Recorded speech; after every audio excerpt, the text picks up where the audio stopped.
মহাভারতের মতো মহান গাথার প্রতিটি স্তরে লুক্কায়িত আছে এক একটি মহান কাহিনী।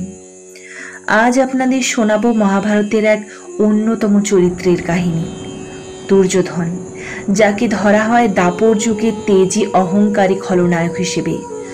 মহাভারতের মহাযুদ্ধ হওয়ার এক অন্যতম উদ্দীপক হলেন কৌরব জ্যেষ্ঠ দুর্যোধন। তবে মহাভারতের একটি বিশেষ বৈশিষ্ট্য হলো যে এর প্রতিটি চরিত্রের পূর্বজন্মের সাথে পরজন্মের সম্পর্ক। দুর্যোধনের পূর্বজন্মের কাহিনী বর্ণিত রয়েছে আদি পর্বে, যা কিন্তু বেশ খানিকটা অদ্ভুত। পূর্বজন্মে তিনি ছিলেন কালী নামক এক অসুরের অংশ, যা হলো কলহের এক ভয়াবহ রূপ। সেই জন্মে দুর্যোধন ভগবান শিবের কাছে বর চান যেন পরজন্মে তার শরীর হয় অসম্ভব শক্তিশালী এবং স্বয়ং নারায়ণের অবতার হিসেবে শ্রীকৃষ্ণও যেন তাকে বধ করতে না পারেন। কিন্তু দেবী পার্বতী তাকে অভিশাপ দেন যে তার সর্বশরীর শক্তিশালী থাকলেও তার দেহের নিচের অংশ দুর্বল হবে এবং সেটি তার বিনাশের কারণ হবে। ওরা সে মহাভারতে দুর্যোধন সহ 100 কৌরবের জন্মের অদ্ভুত ঘটনা। ঋষি ব্যাসের আশীর্বাদ লাভ করে ধৃতরাষ্ট্রের পত্নী গান্ধারী গর্ভবতী হন এবং পুরো 2 বছর ব্যাপী তিনি গর্ভবতী থাকেন। এই সময়ের মধ্যেই পাণ্ডবদের মধ্যে জ্যেষ্ঠ যুধিষ্ঠিরের জন্ম হয়। যুধিষ্ঠিরের জন্মের পরে ধৃতরাষ্ট্র হিংসার বশবর্তী হয়ে তার পত্নীকে আদেশ দেন গর্ভপাত করার, যার ফলে এক বিশাল মাংসপিণ্ডের জন্ম হয়।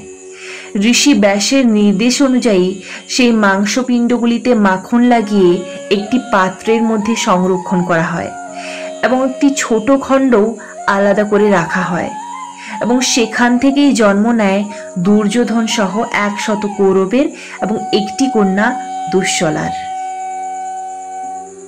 দুর্যোধন তার জন্মের সাথে সাথেই ডেকে নিয়ে আসেন এক ঘোর অশনি সংকেত। তার জন্মের সাথে সাথেই শিয়ালের চিৎকার শোনা যায়, চারিদিকে শকুন কাকের তীব্র ডাক ধ্বনিত হয়। এই সময় বিদুর একটি ভবিষ্যৎবাণী করেন যে দুর্যোধনের জন্ম সমগ্র রাজ্য তথা গোটা আর্যাবর্তে প্রলয় ডেকে নিয়ে আসবে, সুতরাং তাকে পরিত্যাগ করাই সমীচীন হবে।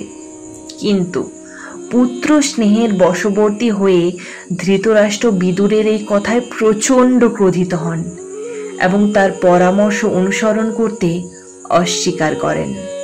এই দুর্যোধন তার পুরো জীবনব্যাপী অনেক পাপকর্ম করেছিলেন। সিংহাসনের প্রতি তার লোভ তাকে দিয়ে সেই সমস্ত পাপকর্ম করিয়ে নেয়। পাণ্ডবদের মেরে ফেলার চক্রান্ত থেকে শুরু করে দ্রৌপদীর বস্ত্রহরণ এবং মহাভারতের রণক্ষেত্রে মামা শকুনির সহচরে ছল কপটতার সাহায্য নিয়ে অনেক পাণ্ডব যোদ্ধাদের হত্যা। অবশেষে ভীমের হাতে দুর্যোধন মৃত্যুবরণ করেন। খুব স্বভাবতই যেহেতু দুর্যোধন ছিলেন অসম্ভব পাপী, তাই তার নরকবাস হওয়ার কথাই ছিল, কিন্তু আশ্চর্যজনক হলেও তিনি স্বর্গ লাভ করেন। ঋষি ব্যাস গঙ্গা থেকে মহাভারতের রণক্ষেত্রে পতিত আত্মাদের তুলে আনেন, যার মধ্যে দুর্যোধনের আত্মাও ছিল।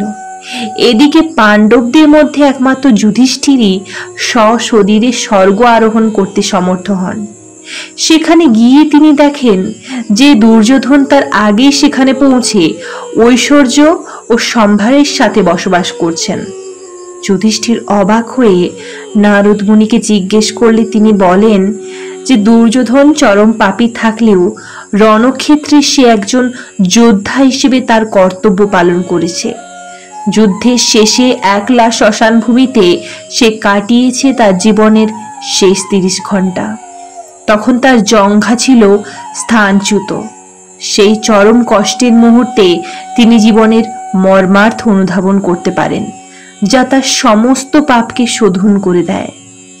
অন্তিম মুহূর্তে তিনি তার মাতা গান্ধারী ও পাণ্ডবদের কাছ থেকে ক্ষমা প্রার্থনা করেন এবং স্থান পান মানবাকাঙ্ক্ষিত স্বর্গলোকে।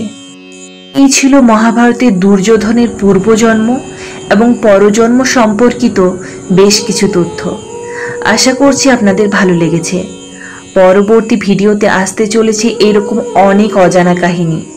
ততক্ষণ পর্যন্ত আমার চ্যানেলটি সাবস্ক্রাইব করে আমার পাশে থাকুন। ধন্যবাদ। ভালো থাকবেন ও ভালো রাখবেন।